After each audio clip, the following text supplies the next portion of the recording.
नमस्कार। आकाशवाणी से प्रस्तुत है समाचार प्रभात।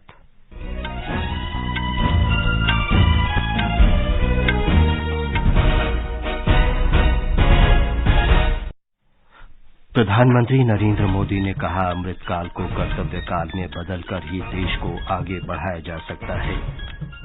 प्रधानमंत्री उत्तर प्रदेश के बस्ती जिले में सांसद खेल महाकुंभ के दूसरे चरण का उद्घाटन करेंगे।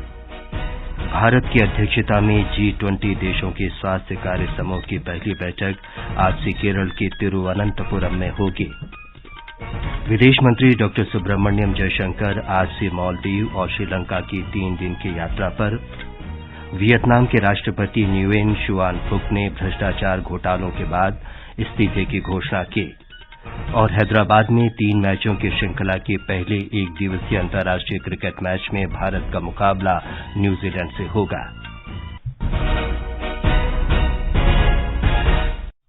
समाचार प्रभात के साथ मैं विमलेंदु पांडे। प्रधानमंत्री नरेंद्र मोदी ने कहा है कि अमृतकाल को कर्तव्य काल में बदलकर ही देश को आगे बढ़ाया जा सकता है।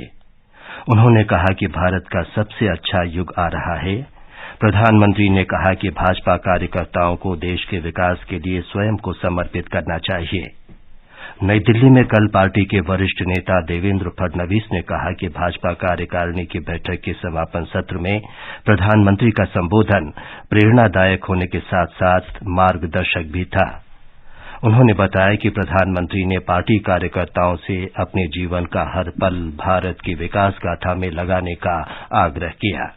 केवल वोट की चिंता मत कीजिए, वोट के लिए ये सारी चीजें मत कीजिए। हमें देश और समाज को बदलना है, ये हमारा कर्तव्य है। कोई वोट दे या न दे, अगर हम इस सामाजिक काम को आगे करते जाएंगे, लोगों को जोड़ते जाएंगे, तो लोग हमारे साथ जुड़ेंगे। इसलिए कोरी राजनीति का विचार न करते हुए हम समाज नीति को लेकर किस प्रकार से अपने देश के इस अमृत काल को नए रूप से परिभाषित कर पाए, इसकी ओर भारतीय जनता पार्टी ज्यादा ध्यान दे। प्रधानमंत्री ने पार्टी कार्यकर्ताओं को कुछ खास कार्यक्रम, विशेषकर सीमावर्ती गांवों को विकास योजनाओं से जोड़ने की भी सलाह दी।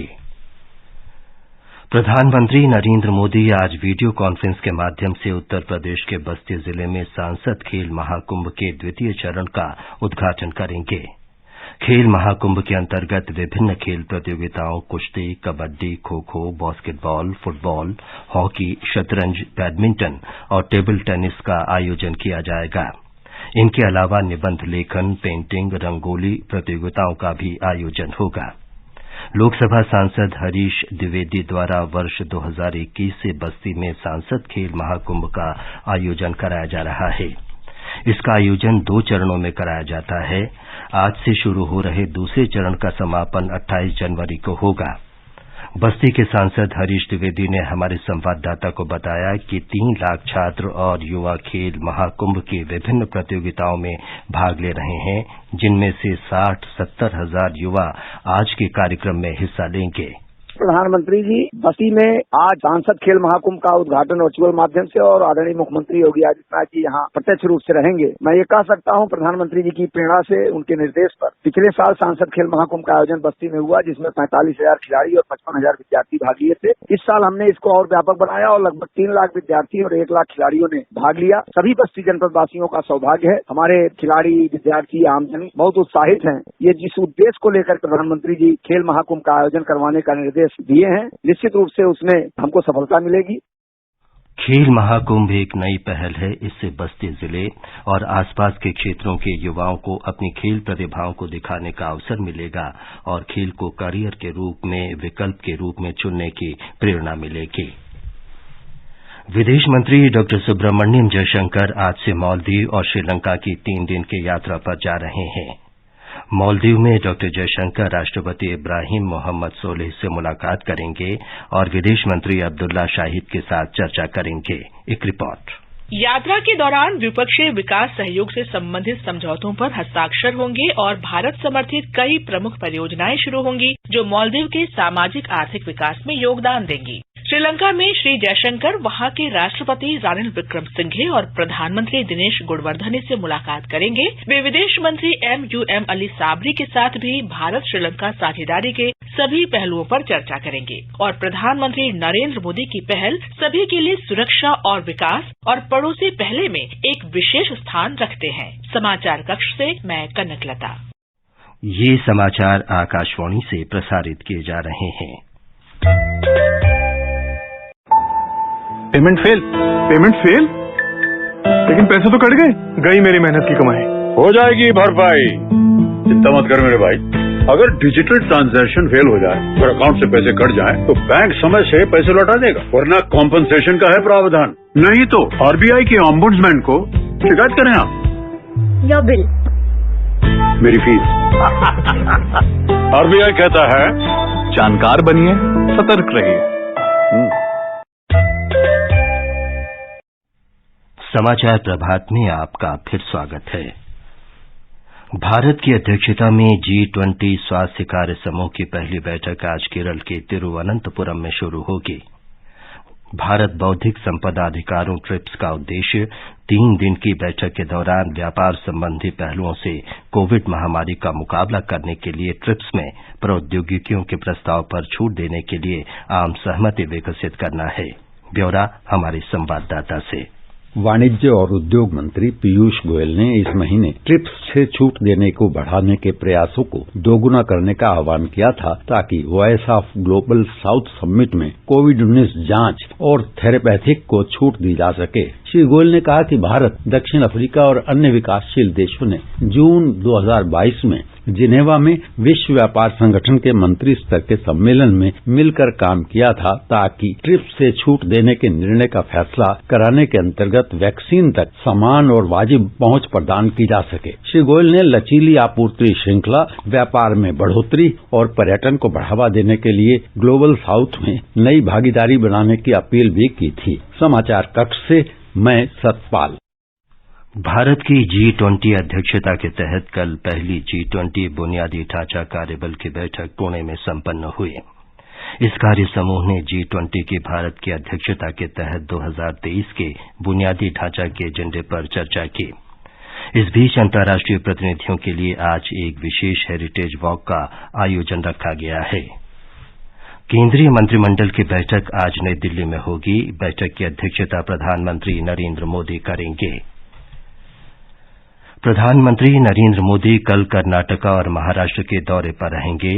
कर्नाटका में प्रधानमंत्री यादगिरी और कलबुर्गी जिलों का दौरा करेंगे।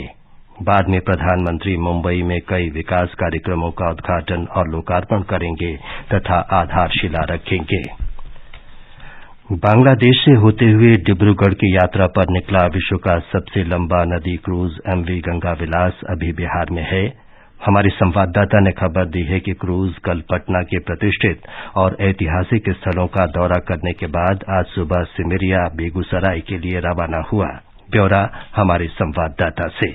बिहार पर्यटन विभाग के निदेशक यशस्पति मिश्रा ने आकाशवाणी को बताया कि गंगा विलास क्रूज के पर्यटक आज बेगूसराय के सिमरिया में गंगा नदी के किनारे स्थित गांव का परिभ्रमण करेंगे। सिमरिया में वाइसराय हाउस है, उनको देखने का प्रोग्राम है और सिमरिया के आसपास जो रूरल विलेजिंग है और मेला लगता है उसको देखना है। उसके बाद वो मुंगेर जाएगा, मुंगेर में किला का भ्रमण करेगा, योग विद्यालय का भ्रमण करेगा और उसके बाद जो है बटेश्वर स्थान भागलपुर जाएगा। गंगा विलास क्रूज का आज रात्रि पड़ाव सिमरिया में ही रहेगा और कल मुंगेर के लिए प्रस्थान कर जाएगा। आकाशवाणी समाचार के लिए पटना से कृष्ण कुमार लाल। वियतनाम में चल रहे भ्रष्टाचार रोधी अभियान के बीच राष्ट्रपति न्युएन शुआन फुक ने त्यागपत्र की घोषणा की है। भ्रष्टाचार रोधी अभियान के कारण वियतनाम में कई मंत्रियों को निकाल दिया गया है। इससे पहले राष्ट्रपति फुक के अधीन कार्य करने वाले 2 उप प्रधानमंत्रियों ने पद छोड़ दिया था। श्री फुक ने 2021 में राष्ट्रपति का पदभार संभाला था। 69 वर्षीय फुक ने 2016 से अप्रैल 2021 तक वियतनाम के प्रधानमंत्री के रूप में भी कार्य किया था। उत्तर भारत में शीतलहर जारी है। राजस्थान में पिछले एक सप्ताह से शीतलहर का प्रकोप है। एक रिपोर्ट। राज्य के चूरू, सीकर, झुंझुनू, अलवर, भरतपुर, श्रीगंगानगर समेत कुछ अन्य जिले आज भी शीतलहर की चपेट में हैं। पिछले एक सप्ताह से जारी शीतलहर के कारण आधा दर्जन से ज्यादा जिलों में फसलों को नुकसान पहुंचा है। हालांकि कल से ज्यादातर जिलों में तापमान में मामूली बढ़ोतरी दर्ज हुई है, जिससे लोगों को तेज ठंड से राहत मिली है। मौसम विभाग के अनुसार अगले 1-2 दिन में पश्चिमी विक्षोभ के कारण तापमान में और बढ़ोतरी होने की संभावना है। जितेंद्र द्विवेदी, आकाशवाणी समाचार, जयपुर।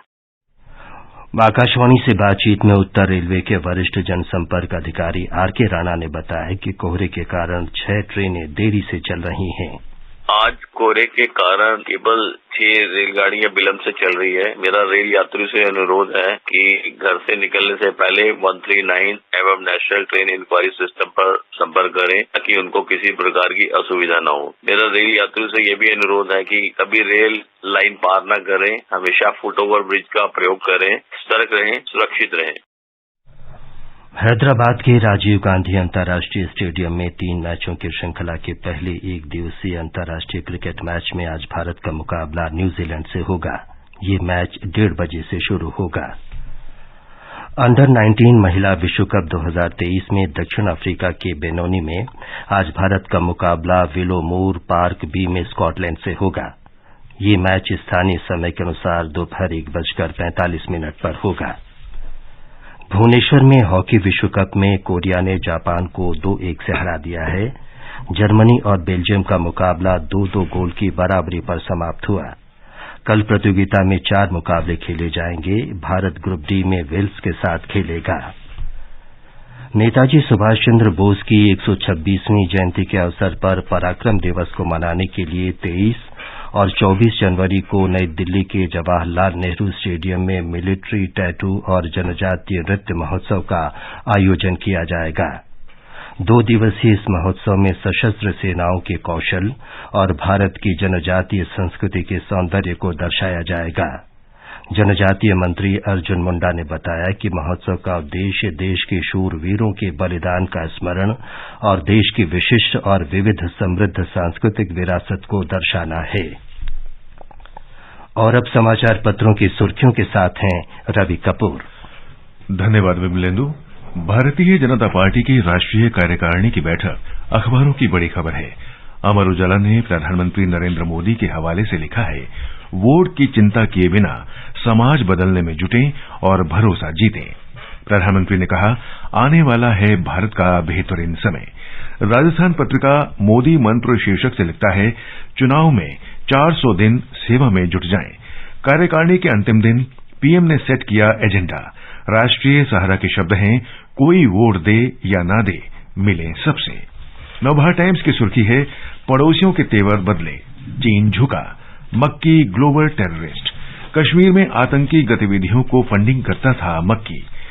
जनसत्ता ने इसे पाकिस्तान के खिलाफ भारत की कूटनीतिक जीत बताया है।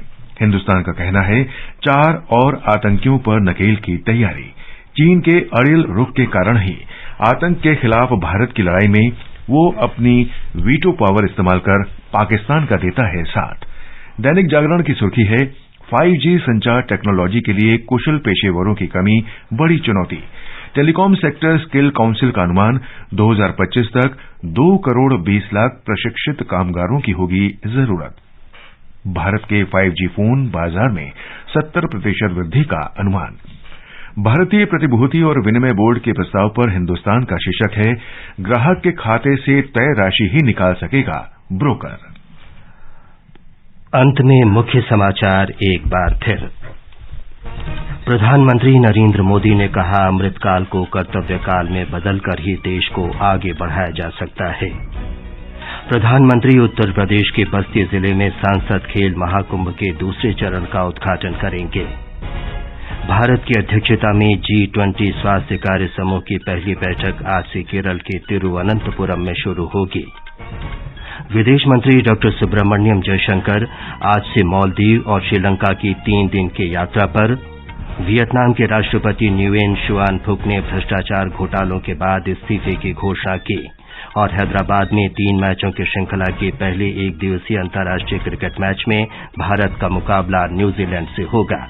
इसके साथ ही समाचार प्रभात का ये अंक समाप्त हुआ। नमस्कार।